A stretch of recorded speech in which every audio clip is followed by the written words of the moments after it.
Okay, let's take a look at another GED question of the day. So I should let you know that although you probably won't see this exact problem on the GED, this concept, this skill, definitely comes up in a couple of areas. One, you may see any of these words these vocab words in a word problem, and they come up all the time. You have to know what they mean. Secondly, you have to do a skill called translating algebraic expressions on the GED. And again, you'll see these words and you have to be able to translate them. Okay, so let's take a look. We see match each phrase to the appropriate expression. And the first one says the difference between 5 and 25. The difference, I need my pen. There we go. The difference between 5 and 25. So most people know that when I talk about difference, I'm talking about a subtraction expression. I mean like a subtraction problem. You guys use the word problem usually to mean an expression. But the math term is an expression, so a subtraction expression.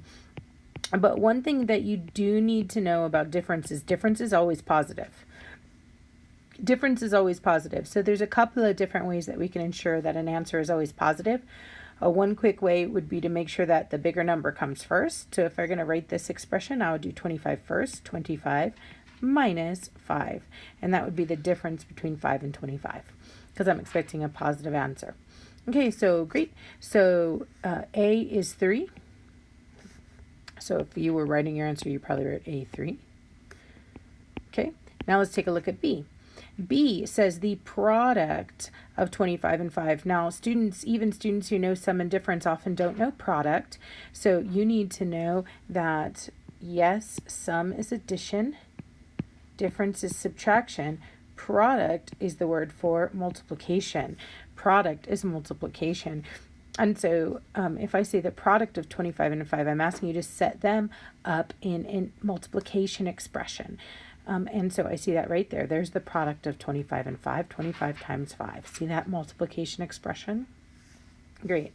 Now, next one, another word that's unfamiliar for many students, the quotient of 25 and 5. Honestly, to be truthful, this would probably say the quotient of 25 divided by 5, but I didn't want to put that because I didn't want to give you the hint that quotient means divide. So the quotient of 25 and 5 is 25 divided by 5. Now, some students say there's no divided sign here. Remember that a fraction bar can also mean divide. So 25 over 5 is the same as 25 divided by 5. So that means B went with 2 and C went with 1.